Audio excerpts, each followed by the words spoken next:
AIM प्रमुख असदुद्दीन ओवैसी ने UP में पल्लवी पटेल के साथ मिलकर तीसरे मोर्चे का गठन ऐलान किया, लेकिन मोर्चा बनने के 2 दिन बाद ही ये चौंकाने वाला दावा किया जा रहा है कि थर्ड फ्रंट के गठन के बावजूद उनकी पार्टी यूपी में किसी सीट से चुनाव नहीं लड़ेगी।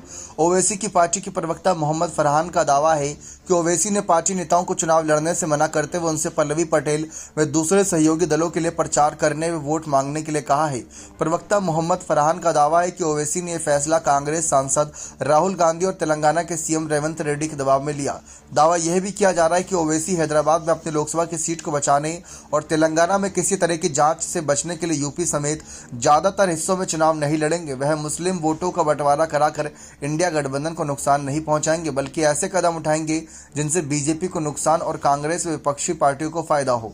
जी हां, मोहम्मद फरहान ने सनसनीखेज आरोपों और दावों के साथ ही ओवैसी की पार्टी की सदस्यता और प्रवक्ता पद छोड़ने का ऐलान कर दिया। उनका कहना है कि यूपी में तीसरे मोर्चे गठन के ऐलान के कुछ घंटों बाद ही ओवैसी ने टिकट के दावेदारों को सहयोगी दलों के प्रचार में जुटे जाने का कहा।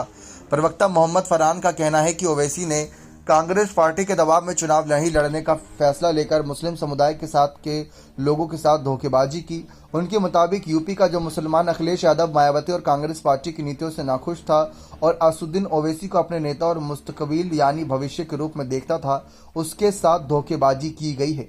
ओवैसी अपने तीसरे मोर्चे के जरिए पल्लवी पटेल के और बिंद वोटों में बंटवारा कराकर बीजेपी को नुकसान पहुंचाएंगे और अपनी पार्टी को चुनाव नहीं लड़ाकर मुस्लिम वोटों का बिखराव नहीं होने से रोकेंगे। प्रवक्ता मोहम्मद फरहान का कहना है कि ओवैसी पर अब तक बीजेपी की बी टीम होने का ठप्पा लगता था, लेकिन इस चुनाव में वह कांग्रेस और अखिलेश यादव की बी टीम के तौर पर काम कर रहे हैं। वह भी हैदराबाद की अपनी परंपरागत सीट बचाने और तेलंगाना में सरकार की किसी भी जांच से बचने के लिए। दावा किया गया कि ओवैसी यूपी में किसी भी सीट से चुनाव नहीं लड़ेंगे।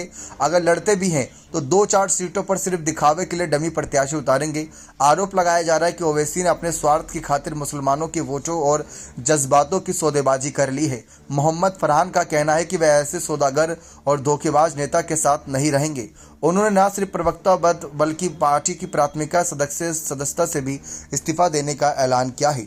फरहान ने दावा किया कि ओवैसी के इस फैसले से यूपी में पार्टी के तमाम नेता हैरान और निराश हैं और तमाम दूसरे पदाधिकारी भी जल्द ही पार्टी छोड़ने का ऐलान करेंगे।